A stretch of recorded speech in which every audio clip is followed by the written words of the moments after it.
샬롬. 2022년도의 마지막 날인 12월 31일 토요일 아까베로 함께 하시는 모든 성도님들을 주님의 이름으로 사랑하고 환영합니다.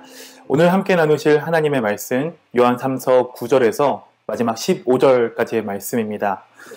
사도 요한은 성령의 감동하심 가운데에 지금 이 요한 3서 이 편지를 사랑하는 자 가이오에게 보냈습니다.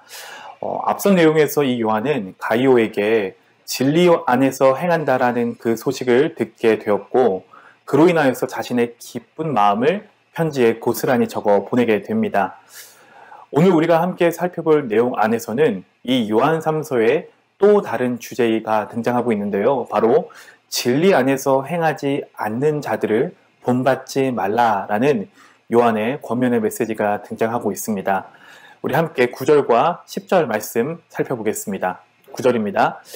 내가 두어 자를 교회에 썼으나 그들 중에 으뜸되기를 좋아하는 디오드레베가 우리를 맞아들이지 아니하니 그러므로 내가 가면 그 행한 일을 잊지 아니하리라. 그가 악한 말로 우리를 비방하고도 오히려 부족하여 형제들을 맞아들이지도 아니하고 맞아들이고자 하는 자를 금하여 교회에서 내쫓는도다 라고 말합니다.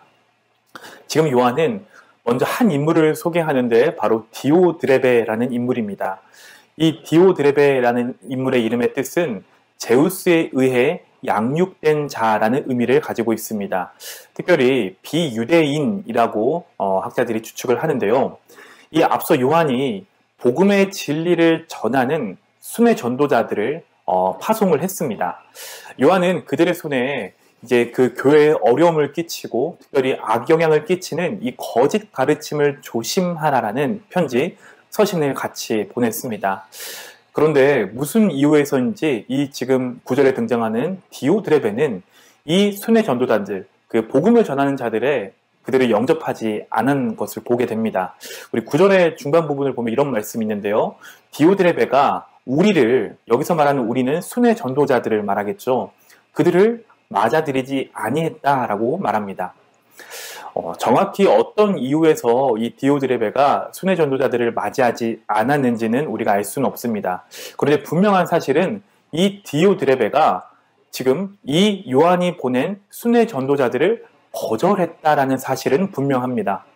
자, 그런데 그것도 모자라서 10절을 보니까 이 디오드레베는 그들을 비방하는 말을 했다라고 하고, 또 이어지는 10절에 이들 순회 전도자들을 맞이하려는 사람들을 금지하여서 교회에서 내쫓았다라고 말하고 있습니다. 생각해 보시기 바랍니다. 여러분, 이 순회 전도자들이 무엇을 하는 사람입니까? 그렇죠. 주의 복음을 전하는 사람들입니다. 따라서 이 디오드레베가 이들을 거절했다라는 말의 의미는 그들이 복음 전한 것을 거절한 것으로 생각할 수 있습니다. 이것은 디오드레베가 진리를 떠나 세상과 연합했음을 의심하게 만드는 사건이었다는 것이죠. 자, 이런 면에서 볼 때 지금 이 디오드레베가 보여주었던 행동은 단순히 형제를 영접하지 않는 어떤 사랑의 부족함 정도를 보여주는 사건이 아니라 복음의 진리를 받아들이지 않았던 행동이었다는 것을 우리는 짐작해 볼 수 있습니다. 그래서 오늘 본문에서 요한은 이런 디오드레베를 가리켜 이렇게 표현을 하는데요. 으뜸되기를 좋아하는 자다라고 9절에 평가합니다. 이것을 바꿔서 말해보자면 디오드레베는 그리스도께서 주인이 되는 교회를 만들려 하는 것이 아니라 디오드레베 자기 자신이 주인이 되는, 인간이 주인이 되는 교회를 만들려고 했다라고 볼 수 있습니다. 자, 그리스도께서 우리에게 보여주셨던 것처럼 교회를 섬기기 위해 자기 자신을 버리고 자기 자신이 낮아지는 자리로 향하는 것이 아니라 자기가 드러나야 되고 자신이 으뜸돼야 되고 자신이 인정받는 위치로 올라가는 것이 이 디오드레베에게는 중요했다라는 것입니다. 자, 심지어 자신의 뜻에 맞지 않는다면 서슴지 않고 이 복음 전하는 자들조차도 악한 말로 비방하고 그들을 내쫓는 그런 교만한 모습을 보여준 인물이 바로 이 디오드레베라는 인물의 모습입니다. 아까베로 함께 하시는 우리 모든 성도님들, 우리는 어떻습니까? 여러분은 주의 복음 전하는 자들을 가이와 같이 환대하는 자들이십니까? 아니면 지금 등장하는 디오드레베와 같이 그들을 비방하고 그들을 내쫓는 자들입니까? 여러분은 내가 낮아지고 내가 죽어 진정 그리스도께서 주인이 되시는 교회를 만들기 위해 애쓰고 계십니까? 아니면 내가 하나님의 영광이라고는 말은 하지만 여전히 나는 낮아지지 않고 나는 죽지 않고 나의 명예나 나의 특권이나 내가 으뜸되기를 주장하고 계시지는 않으신가요? 우리는 이 말씀에 비춰서 우리 자신을 돌아봐야 할 줄로 믿습니다.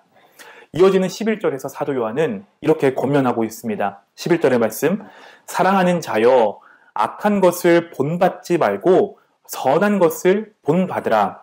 선을 행하는 자는 하나님께 속하고 악을 행하는 자는 하나님을 배웁지 못하였느니라 라고 말합니다.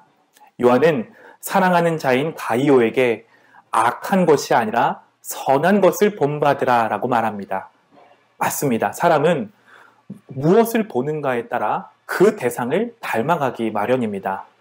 내가 자꾸 선한 일을 보고 선한 것을 생각하고 선한 것을 마음속에 되새긴다면 나는 그 선한 것을 닮아가기 마련이죠. 반대로 내가 악한 것을 묵상하고 그것을 자꾸 보고 생각하고 되새기게 된다면 나는 그 악한 것을 닮아가기 마련이라는 것입니다. 따라서 성도는 악한 것을 본받지 말고 선한 것을 본받아야 하는데 먼저 어떻게 해야 할 때일까요? 그것은 바로 선하신 하나님을 바라봐야 한다라는 것입니다. 선하신 하나님께 우리의 시선이 고정되어야 한다라는 말이죠. 더 나아가서 하나님의 사람들이 행하는 선한 일들을 마음과 생각에 우리가 담아내고 집중해야 한다라는 것입니다. 그래야 선하신 하나님의 생각과 그 언어가 그 행동이 나의 삶을 통해 이제 흘러나오기 때문에 그렇습니다. 그것이 바로 요한이 이 11절의 하반절에 말하는 것처럼 하나님께 속한 자의 모습이라는 점을 성도님들께서 기억하시기를 바랍니다. 이어지는 12절의 말씀도 함께 보겠는데요. 12절에서 요한은 이제 이 가이오 외에 본받아야 할 또 다른 인물에 대해서 다음과 같이 소개합니다. 12절의 말씀, 데메드리오는 뭇 사람에게도 진리에게서도 증거를 받았음에 우리도 증언하노니 너는 우리의 증언이 참된 줄을 아느니라. 아멘. 지금 이 요한의 소개처럼 또 다른 인물 데메드리오는 모든 사람들, 뭇 사람들에게 좋은 평가, 좋은 증거를 받았다라고 말합니다. 많은 사람들이 그의 믿음과 선함에 대해서 증거했습니다. 더 나아가서 요한은 데메드리오가 진리에게도 증거를 받았다라고 말을 하는데요. 이것이 무슨 말이냐? 데메드리오가 하나님의 진리의 말씀에 비춰 보았을 때 그 안에 참된 믿음과 참된 행위를 가지고 있었던 사람이라는 뜻이십니다.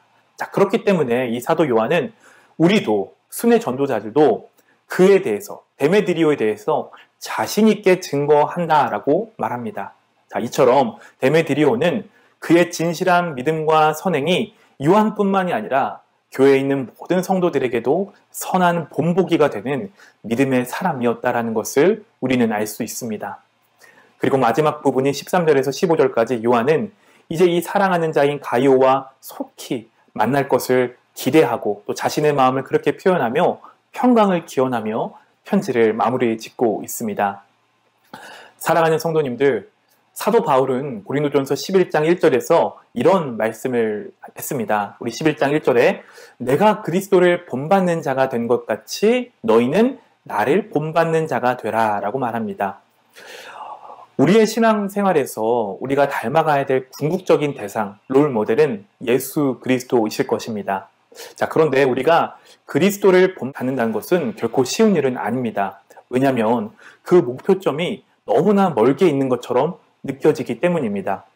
자, 이런 상황에서 지금 이 바울과 오늘 말씀에서 요한은 우리에게 무엇이라고 권면합니까? 바로 주를 위하여 수고하고 헌신하는 선한 일꾼인 바울을 그리고 가이오와 데메드리오를 본받을 것을 권면하고 있습니다. 자, 이것을 다른 말로 표현해 보자면 우리 주변에 진리의 말씀에 비춰보아 그리스도를 본받는 사람이 있다라면 그들의 신앙과 그들의 삶을 본받기 위해 수고하고 애쓰라라는 권면의 메시지일 것입니다. 더 나아가서 이 말씀을 받고 있는 우리 앞서가는 신앙의 선배들은 내가 누군가의 신앙의 본이 될 수 있다라는 생각과 의식을 늘 지니며 살아야 할 것입니다. 하나님의 본체시나 하나님과 동등됨을 취하지 않으시고 자기를 비워 종의 형체를 가지사 사람들처럼 낮아지신 우리 구주 예수 그리스도의 그 낮아지심을 기억하며 그 모습을 본받기에 살아가는 모습이 바로 앞서간 신앙의 선배들이 닮아가야 할 모습이라는 점을 기억하시기를 바랍니다. 자, 바로 그런 모습을 보고 이제 그 선배들의 뒤를 따라가는 신앙의 후배들은 여러분이 걸어가신 그 신앙의 길을 따라가며 저런 모습이 우리 구주 그리스도를 본받는 모습이구나. 그리스도인은 교회를 저렇게 사랑하고 섬기며 또 세상 속에서 이렇게 살아가는 것이구나 라는 것을 알게 될 것입니다. 새롭게 맞이하는 2023년도에는 여러분 안에 성령님께서 이런 거룩한 열심을 가득 채워주시기를 소망해 봅니다. 그리하여 여러분이 섬기시는 교회와 가정, 그리고 학교와 회사와 사업장 안에 모든 관계 속에서 우리 주 예수 그리스도를 닮아가는 그런 진정한 그리스도인들로서 여러분 한 사람 한 사람이 세워지기를 축복합니다. 그리하여 여러분을 통해 이제 그 믿음의 소문이 흘려 들어가는 믿음의 주역들이 바로 여러분이 되는 한 해 2023년도가 되기를 우리 주 예수 그리스도 이름으로 간절히 축복합니다. 함께 기도하겠습니다. 살아계신 하나님, 오늘도 주님의 말씀 우리에게 허락하여 주시니 감사합니다.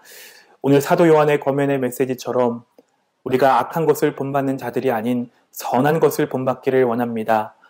우리 주님께서 하나님의 본체시나 하나님과 동등됨을 여기지 않고 낮은 모습으로 우리를 섬겨주셨던 것처럼 우리도 이제 그 모습을 본받아 하나님 그리스도를 닮아가는 그리스도인들로 세워지게 하여 주시옵소서. 그리하여서 새롭게 맞이하는 2023년도 우리가 속해 있는 모든 삶의 영역 가운데에 믿음의 소문을 흘려보내는 그런 거룩한 그리스도인들로서 살아갈 수 있도록 성령 하나님 은혜 베풀어 주시옵소서. 감사하며 이 모든 말씀 살아계신 예수 그리스도 이름으로 간절히 기도합니다. 아멘. 오늘도 주신 말씀 붙들고 승리하는 하루 보내시고 새해 하나님이 주시는 복 많이 누리시기를 축복합니다.